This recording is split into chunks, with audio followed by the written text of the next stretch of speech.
everybody. Here we are, all ready to take you down to Pine Ridge for another visit with Lum and Abner. Brought to you by the makers of Horlicks, the original malted milk.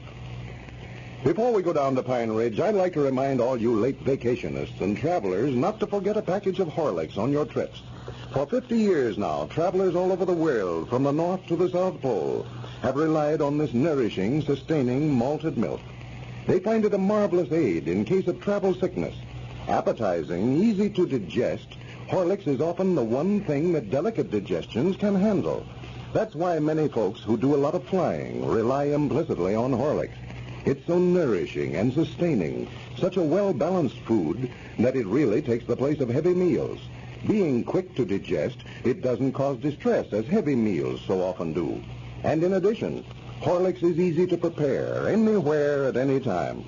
Just mix thoroughly with water, and it's ready to drink. So by all means, slip a package of Horlicks in your grip before you start. It will be a constant comfort on your trip. You can get Horlicks, you know, at any drugstore in both natural and chocolate flavors. And now let's see what's happening down in Pine Ridge. As a result of Lum's renewed popularity over rescuing Abner from his supposed kidnappers, the stockholders of the Great Western Sterling Silver Company have elevated Lum again to the office of President and General Manager of the company. As you'll remember, Lum originally held the office after Squire Skimp had fleeced the citizens of Pine Ridge of all the money possible by the sale of stock in the mine. When Squire left for parts unknown, Lum assumed all the remaining stock, and also the responsibilities of the company. As we look in on our old friends today, we find Lum down at Dick Huddleston's store, very much impressed with his regained importance. Listen. So they come over and just insisted and begged and pleaded with me to take the office back, so finally I decided to do it. Yeah, I heard they let you have the office back, Lum. Yeah, it's a big responsible, all right, being president and general manager of a big silver mine like that, but whilst I don't like to cast no compliments right in my own face, I believe they used uncommonly good judgment in who they picked out.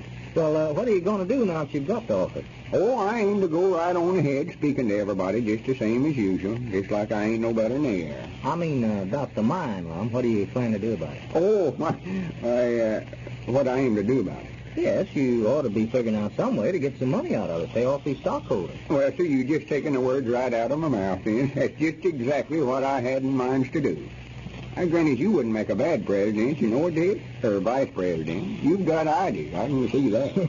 Well, I don't know about that, Lum, but I do know that these people here in town that invested every cent they could get in that stock ought to get their money back if there's any possible way to do it. Why, sure. That's what I say. They use good judgment in putting a man like me in there to handle it for them. Somebody that can take right a hold and do things. Yeah, you started telling me a minute ago what you plan to do. Oh, well, to tell you the truth, Dick, I've got so many things in mind to do, I don't know which one to do first, hardly. What would you do if they'd give you the job of president and firm? Well, of course, I'm not a stockholder in the company, and it's none of my business, Lum, but if I had charge of it, the first thing I'd do would be to try to sell it. Just what I thought you'd say, for I aim to do the same thing myself. Who would you sell it to? Why, anybody'd buy it. There you are. Granny's me and you agrees on everything. Anybody'll buy it. I said the same thing to myself this morning. You don't happen to know anybody that's looking for a good silver mine, a second-handed one, 14-karat sterling, do you? No, I don't know of anybody offhand, Lum, but if it's any account at all, why, you ought to find somebody that'll buy it. Well, now, right there's where I'm stumped. I've got everything all figured out but that. Who'll buy it? Well, you just got to get out and find somebody that's in the mining business.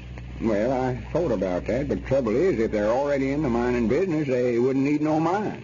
They more than likely already have one. Well, yes, but if there's any silver in that mine, why, you wouldn't have any trouble disposing of to some of those big operators out there. Well, there's silver in it, all right. Didn't you see that big chunk of solid sterling silver that Squire Skimp brought back from out there? Yes, I saw it, but I still don't know where he got it. Why, he dug it right out of our mine, dug it out himself. Yeah, that's what he said. Yeah, he admitted to it himself. Of course, he might have gotten it out of some other mine. Well, undoubtedly he knows which mine's ours. He wouldn't likely make a mistake and get out in the wrong mine. No, if you've got silver in paying quantities out there, Lum, why, some of those big companies might be interested in operating a mine on a royalty basis. Yeah, on what kind of a base was that? A royalty basis. where they pay you so much royalty and all the silver they take from the mine.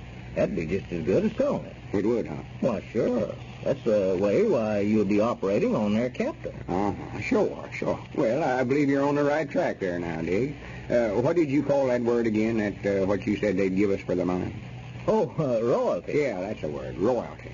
Aye, grannies, it's a deal. I'm a good minds to do that. Of course, those big companies would want to make some geological tests before they put any money in. Why, sure.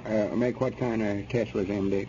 A geological test. Make an analysis of the quality of the ore and find out how big the vein is. Yeah, I had in mind to do the same thing myself, I think. Royalty. Judge. What's that, Lum? Nothing. I was just studying some stuff over in my head here. Yes, sir, I believe that was a good idea I had on this royalty-based business. Good minds to let them have it. Well, the thing for you to do, then, is to get in touch with some of those big mining companies and see if they're interested. And the trouble is, I don't know the name of no other silver mine except this one of ours. Wouldn't do no good to write myself a letter.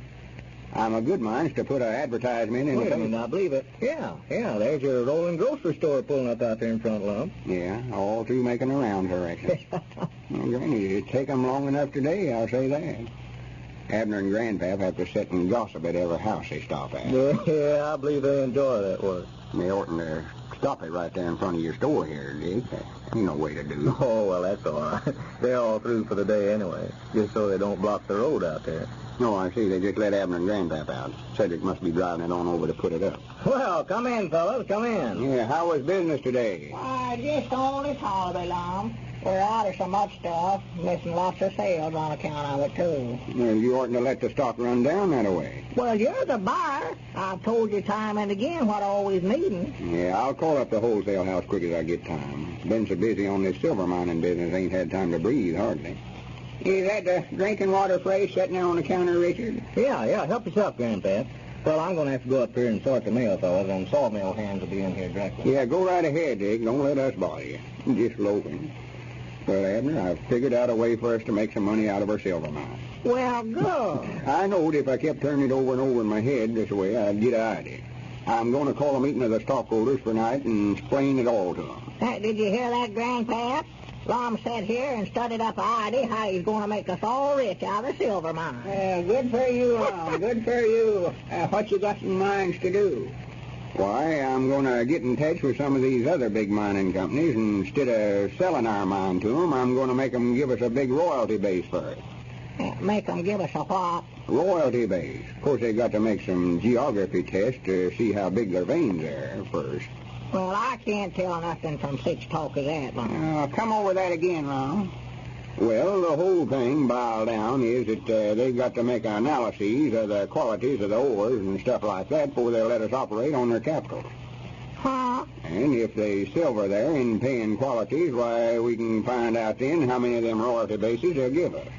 And I still can't understand what you're talking about, Lum. Me neither.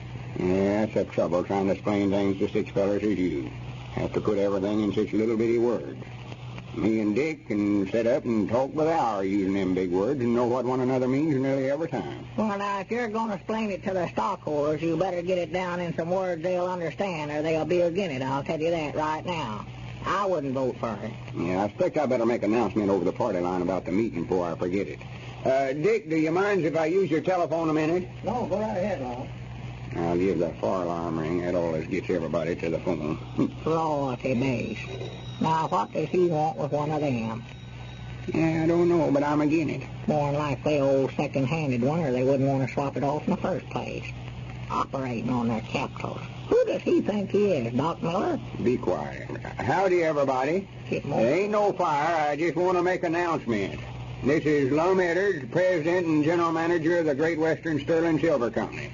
I just want to announce that there'll be an importance meeting of the stockholders at my place tonight. Be sure and be there. It's important. Huh? Well, I'll explain it when you get over to the meeting tonight. All right, goodbye. Wait a minute, Grandpap. We can't go to no meeting tonight. Don't you know, Goldie Ratcliffe asked us over to her house to the pie supper tonight. Yeah, that's right. I'd forgot about it. Why, sure. Well, you can just call the pie supper off. This meeting's important. That's the reason you fellas don't ever get to be presidents and general managers of things, always letting pleasure interfere with his business. Oh, come in, Cedric. A man worthwhile is a man that can smile. All work and no play makes Jack a man that's got to put business ahead of everything else to make a success of himself today. Mr. Lum, excuse me for butting in, but Miss Evelina told me to tell you something. Miss Evelina Shoes? I forgot to tell you, Lum. Evelina's back. You know, school starts Monday, and she just a while ago got in. Well, I do know. I never even knowed she was in town. No. She said for me to tell you that you and her was invited to the pie supper over at Goldie Rattler's tonight. Hi, Grannies, wait a minute. Let me get to that telephone. Oh, well, I was just excited to pieces. Can't wait to talk to her. Too bad he's got to go to that meeting tonight. Yeah, I reckon, Grandpap, me and you ought to go, too. Like he says, business ought to come first. Howdy, everybody. This is Lum Abner's president and all of them other things of the silver mine. I just want to announce that the stockholders' meeting for tonight is called off on account of the pie supper over at Goldie Rattler's tonight. We'll put the meeting off till tomorrow night, so everybody... And tomorrow night's meeting will probably be held sometime next week, with Evelina Schultz in town. Ladies and gentlemen, I've often told you what a fine aid Horlicks is to sound, refreshing sleep. Now listen to what Mr. C.A.R. of Connellsville, Pennsylvania, has to say. Thanks for the wonderful malted milk you put on the market. For several years, I was in the habit of drinking coffee last thing at night and was unable to get my proper sleep. I was restless and dreaming all night. So after hearing Lum and Abner and about Horlicks, I thought I would try some myself. Now, every night on retiring, I take a cup of Horlicks, hot. And believe me, when I get up in the morning, I feel like a new man. When my day's work is over, I feel as if I'd just started. I can't recommend Horlicks too highly to anyone who sleeps poorly at night. As this gentleman says, Horlicks is a fine aid to sound, refreshing sleep. Drink it hot, last thing at night, in place of tea or plain milk or coffee. It's so much easier to digest, more nourishing and sustaining. You can get Horlicks, you know, from your dealer in either natural or chocolate flavor. This is Carlton Bricker, speaking for Lum and Abner and Horlicks, who now bid you all goodbye until Monday at the same time.